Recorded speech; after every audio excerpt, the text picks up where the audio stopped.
Jonavos pradinė mokykla gali didžiuotis žurnalistų būreliu, kurio dėka rengiama poezijos šventė. Jonavos pradinės mokyklos žurnalistų būrelis ir jo vadovė Olga Šarapajeva organizuoja pavasarinę poezijos šventę. Toks jaunųjų poetų susibūrimas įvyko saulėtą pirmadienio popietę pradinės mokyklos kieme. Šiandieną mūsų kiemelyje susirinko vaikai kūrentys ir prijaučiantys poezijai. Jau 6 metai, kiekvieną pavasarį mūsų žurnalistų būrelio vadovė Olga Šarapajeva organizuoja tradiciją jau tapusį renginį Mano eilės. Pas mus dalyvauja ne tik mūsų vaikai kūrentys, o jų yra panašiai 30 ir kiekvieni metai jų vis daugėja, nes mūsų žurnalistų būrelio vadovė Olia visą laiką juos paskatina, kai kurie, aišku, namuose kūrė, padedami tėvelių, ateina ir iš darželių jau kūrentys. Šiandien taip patgi svečiuojasi mūsų draugai, tai Saulutės darželio ugdytiniai, kurie taps mūsų, tikiuosi, pirmokėliais ateityje. Jie irgi jau kūrė ir kai kurie gal jau ir net turi savo poezijos knygeles. Ką dar galėčiau pridurti? Mūsų vaikai, kai kurie, jau dalyvavo Paneryje vykusiame poezijos pavasarėlyje, pristatė savo knygeles ir taip patgi startuoja respublikiniuose poezijos skaitimuose Vilniuje. Tai yra tarptautinis renginys, kur mūsų mokykla atstovauja mažieji poetai. Labai džiugu, kad Vilniuje esame vieninteliai pradinukai, būname visą laiką pagerbti ir gausiai apdovanoti knygomis. Kaip žinia, Jonavoje savo veiklą vykdo visiems gerai žinomas poezijos klubas Šaltinis. Jo vadovė Irena Nagulevičienė nuolat palaiko jaunųjų poetų iniciatyvą kurti eilėraščius ir rengti poezijos šventes. Gerbiama Irena Nagulevičienė visą laiką, kiek tik tai turi galimybių, atvyksta į mūsų renginį. Šį kartą atsiprašė, negalėjo atvykti, bet dalyvauja naujienų laikraščio korespondentė Nijolė Keturkaitė, kuri parašys straipsnį apie mūsų renginuką. Taip pat prisijungia prie renginio mūsų vienos mergaitės Kamilės Šišovaitės močiutė, tai Eglė Milušytė Brazdžiūnė, kuri vaikams pristato savo eilės, yra mūsų gelbėtoja įvairiuose renginiuose, jeigu ką reikia sukurti, skatina vaikučius ir iš tikrųjų yra pavyzdys vaikams. Tiesiog nuo paprastų mažų eilelių, paprastų eilėraštukų užauga dideli eilėraščiai. Tai va, tiesiog šito renginiu ir norime parodyti, kad nors maži vaikai, bet jų eilės yra iš tikrųjų iš širdies.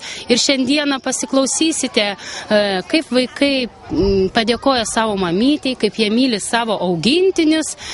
Ir apie mokyklą, tikiuosi, išgirsime gražių eilių. Kiekvienas jaunasis poezijos šventės dalyvis bus paskatintas padėkos raštais, tačiau ateityje rėmėjų dėka ketinama įsteigti malonius apdovanojimus.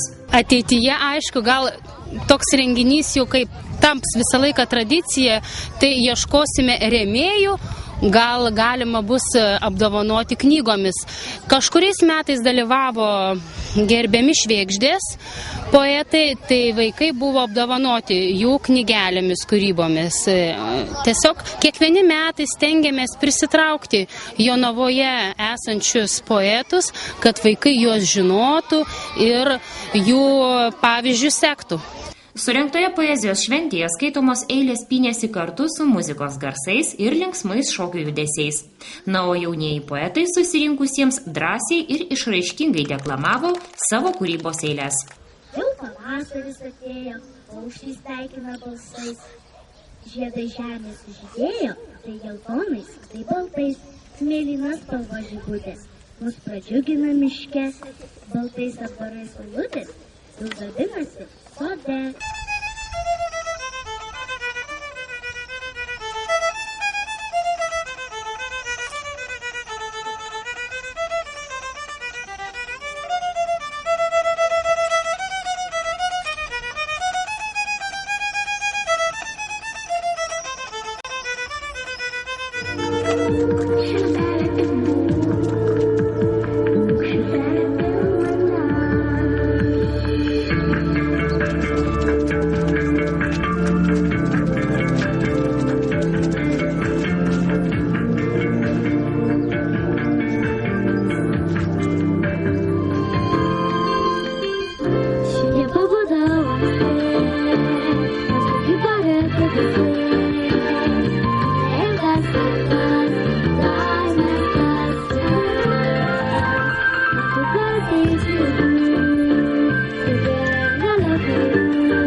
Dreba saulė įsistrėlė, štai pavasaris raudoja, tyliai rašo ir galvoja.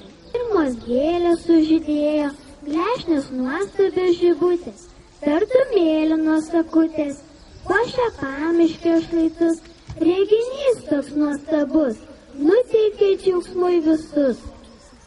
Labas mano pavasarėlis, myliu tave labai, džiaugiuos tavim ir tavo dovanų. Pavasarėli, pavasarėli, kur taip ilgai užtrukai, nekantriai laukiame visi, šilnos vėjelio, šilumos ir nuotaikos puikios. Žinau, pikta šilta žiema, užkloja kelią pas mane, aš ją su šluota išvarysiu ir tau tą kelią išvalysiu. Tu ateik kartu su gėlėmis, baržėlėmis ir saulės spinduliais. Mes suksime tave linksmai, šoksime ratelį su draugais.